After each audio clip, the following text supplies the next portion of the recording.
참 복된 사순절, 감격 있는 고난 주간입니다.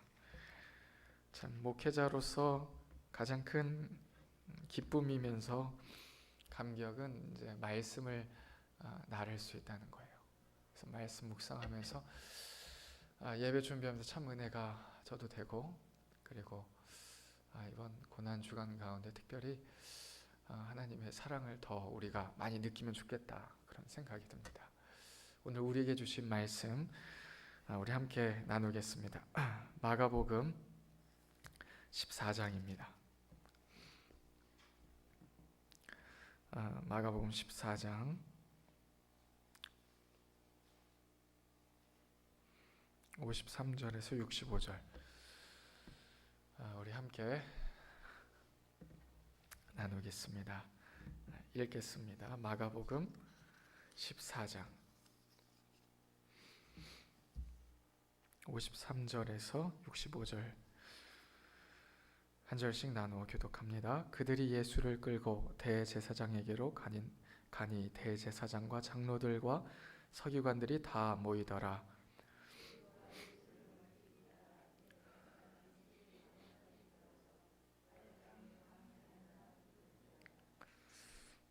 대제사장들과 온 공회가 예수를 죽이려고 그를 칠 증거를 찾되 얻지 못하니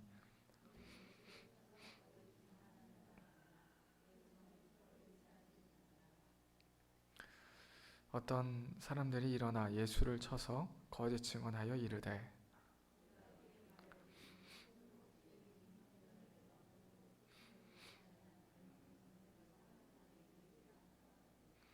그 증인도 서로 일치하지 않더라.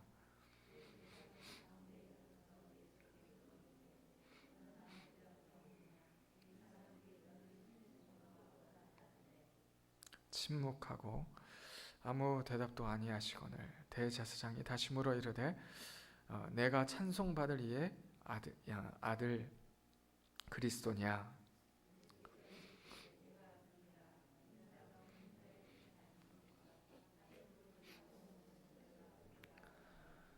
대제사장이 자기 옷을 찢으며 이르되 우리가 어찌 더 증인을 요구하리요?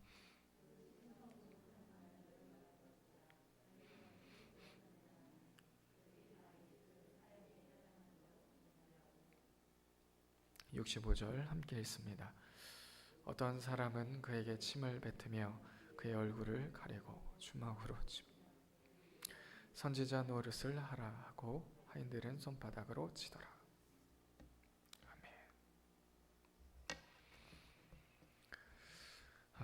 그 방송실에 제가 전달을 못했는데 오늘 마지막 끝 찬양은 461장이에요. 십자가를 질 수 있나. 네.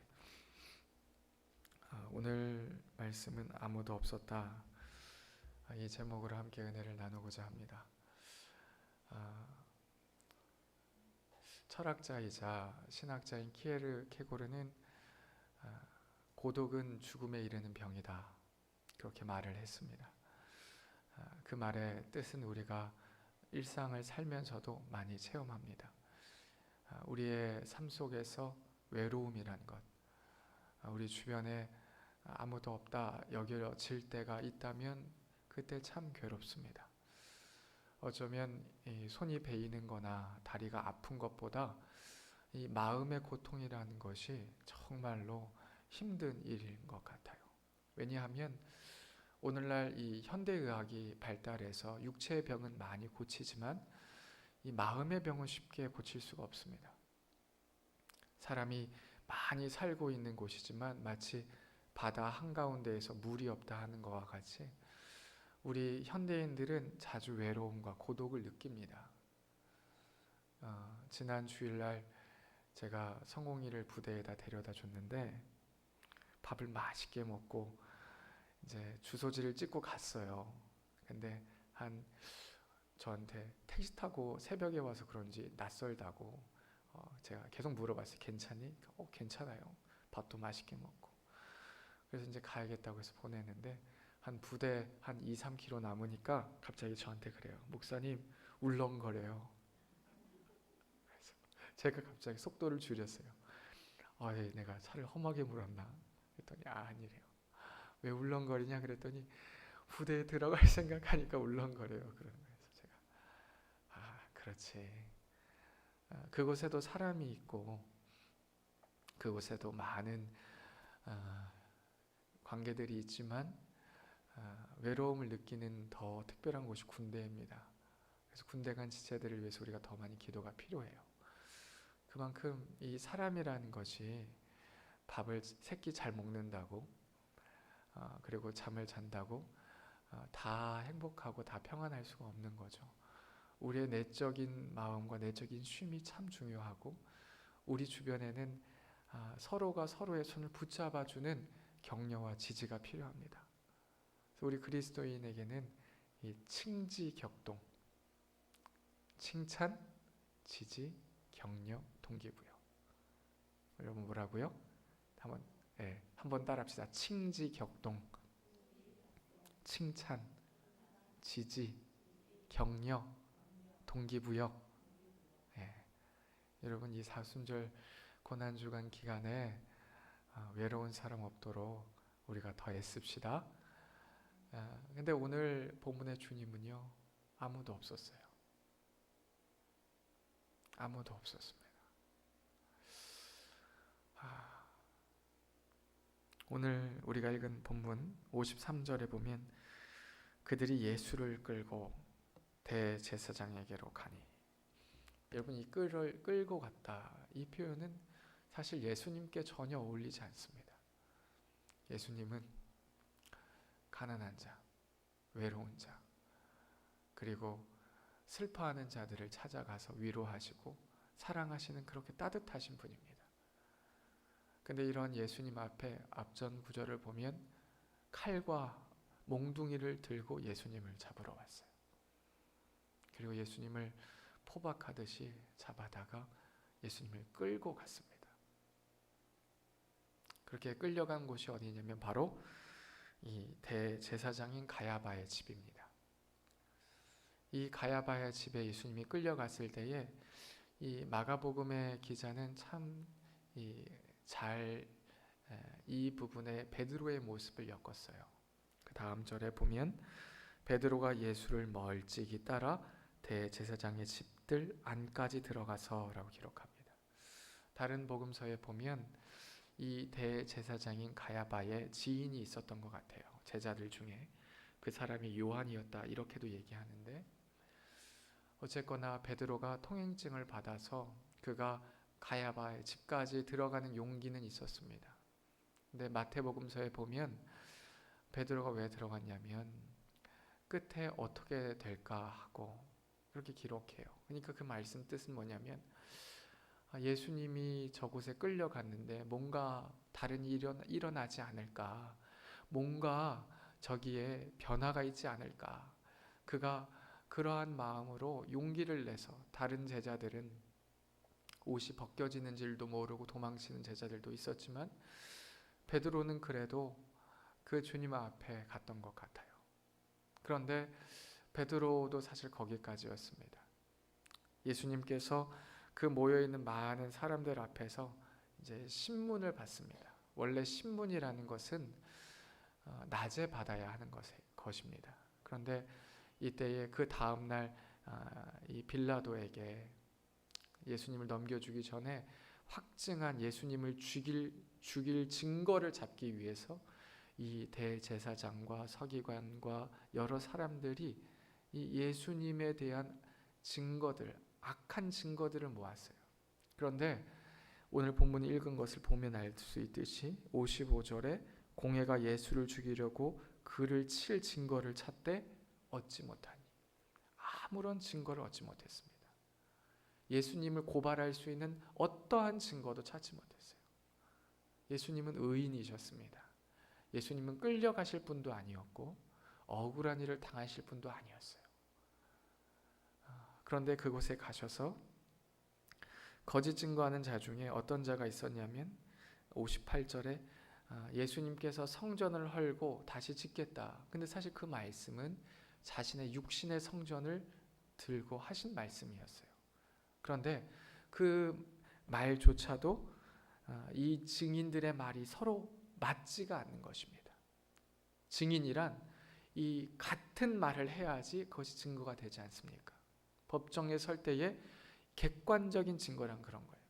그런데 어떤 것을 찾아봐도 예수님을 죽일 만한 증거를 찾지 못한 거예요.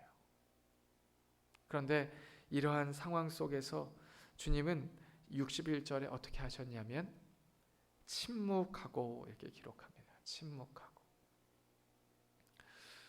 우리도 그리스도인으로서 주님 앞에 부름받아 살면서 주님의 십자가의 고난을 따라가는 삶을 살아갑니다.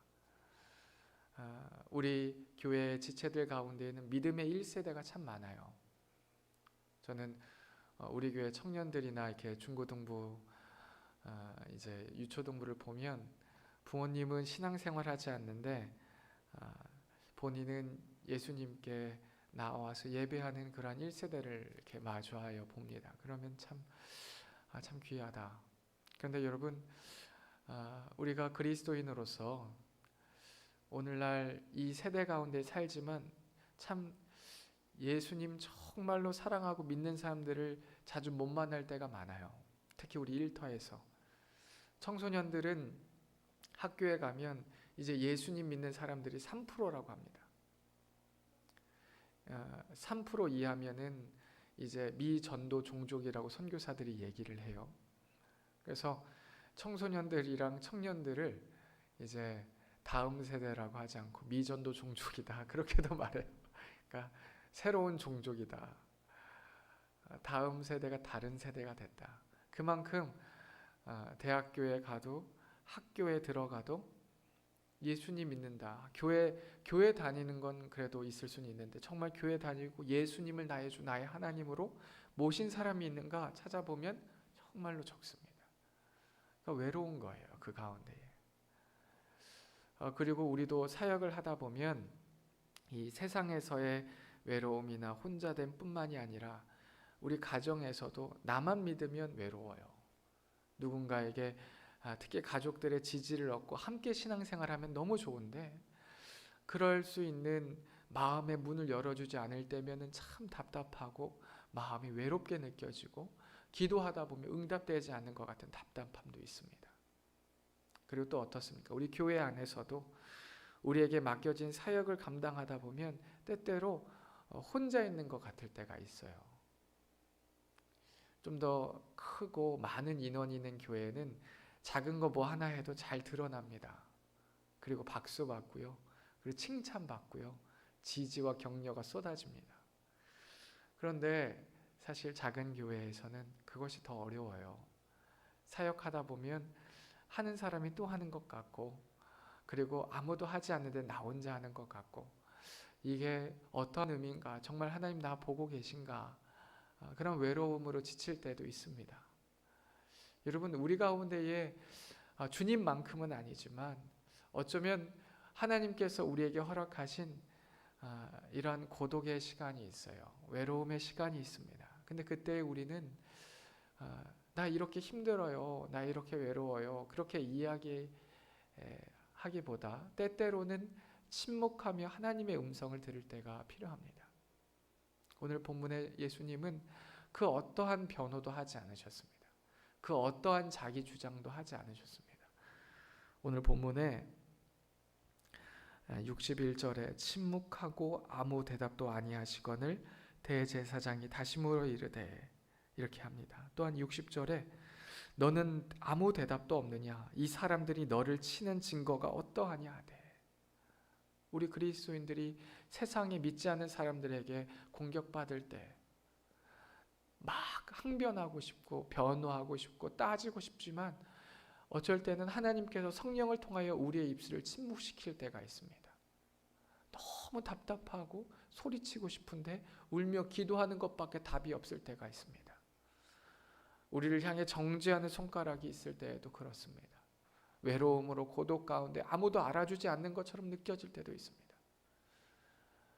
하지만 사랑하는 여러분, 이 아주 어두운 어둠 가운데 있는 겨울도요, 메마른 나뭇가지에 침묵하는 것 같아도 우리가 요즘 봄철에 밖에 나가 보면 이 나무 사이에, 정말 침묵하고 있는 나무 사이에 새싹이 피어납니다.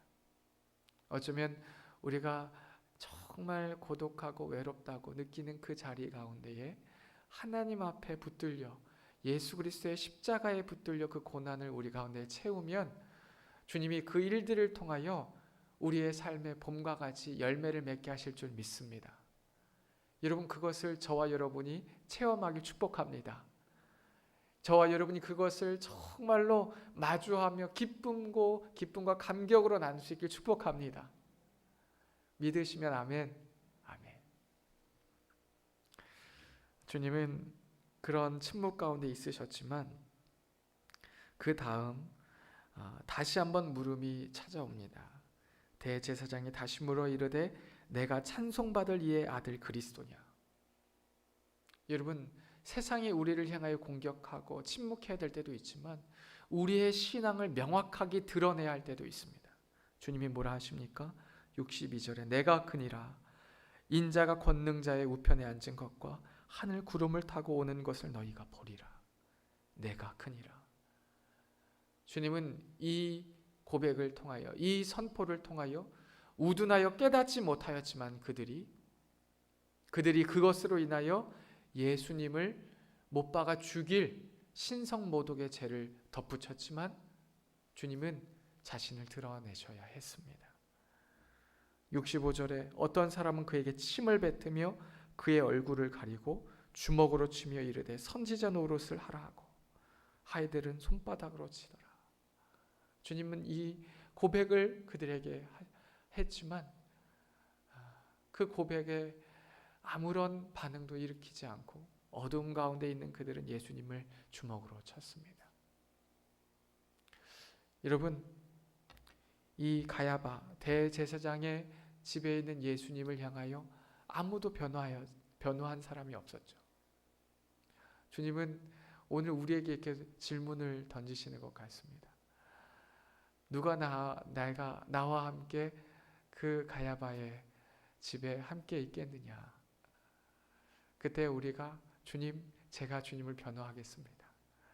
세상 사람들이 우리 믿는 자들을 공격하고 정말 우리를 힘들게 할 때라도 우리가 그곳 가운데 예수님의 빛을 잃어버리지 않겠습니다. 우리가 잘 아는 영화인 짐 엘리엇에 나온 창끝에서라고 하는 그 영화에서는 정말 이 5명의 젊은 청년들이 에콰도르 비행기를 타고 그 지방 아주 작은 이 원주민이 사는 곳에 가서서 복음 전도하지 않습니까? 그 누가 알아줍니까? 아무도 알아주지 않아요. 그곳 가운데 이 악한 마음을 가지고 있는 원주민이 날카로운 창끝으로 이 5사람의 젊은 남자들을 창으로 찌르고 공격할 때에 이들의 주머니에는 총이 있었습니다. 얼마든지 그 총을 들어서 자신들을 공격하는 이 원주민들을 쏴서 죽일 수 있었어요. 근데 그들의 마음 가운데 예수님의 모습이 떠올렸던 것 같아요. 아무도 변호해주지 않는 그 가야바의 뜰에서 내가 크다. 내가 너희를 건질 메시아다. 얼굴을 손으로 맞으시고 침뱉침을 당하더라도 우리를 향한 사랑을 포기하지 않는 그 주님의 마음을 그들이 느꼈습니다. 그때 창을 찌르는 고통이 그들 가운데 임하고 젊은 청년들의 피가 땅에 떨어졌지만 그들의 피가 예수님 앞에 올려졌던 것 같습니다. 그리고 그 일 이후에도 그의 아내들과 딸들이 정말로 세상은 와러 웨이스트, 얼마나 큰 낭비냐, 선교지를 보낸 그 선교 단체들을 비난하고 그 가족들에 대해서 어떻게 그렇게 내버려둘 수 있는가, 그렇게 언론들은 떠들었지만 정작 그 선교사들의 가족들은 짐 엘리엇의 아내는 자녀들을 데리고 우리가 다시 남편들이 죽은 그 자리로 가자. 그리고 나서 그 자리에 가서 그들을 사랑으로 섬기고 살리고 복음을 전하여 그 부족이 변하지 않습니까? 사랑하는 여러분, 우리 각 사람이 그렇게 주님의 사랑으로 일하고 나아가는 주님의 일꾼들 되길 간절히 축복합니다. 기도하겠습니다. 주님, 주님의 십자가, 주님의 그 고난을 우리 가운데에 생각하고 새깁니다. 주님, 주님 말씀하여 주시고 주님 우리 가운데 이끌어 주신 그 자리가 외롭고 정말로 고독한 그 자리라 할지라도 주님께서 우리를 사랑하시고 끝까지 우리를 지키신 것처럼 우리가 주님의 이름을 부르짖고 변호하겠습니다. 우리 각 사람 가운데 영적 능력을 주시고 주님을 더욱 사랑하는 마음을, 용기를 허락하여 주옵소서. 이 모든 말씀 우리 주 예수님의 이름으로 기도합니다. 아멘.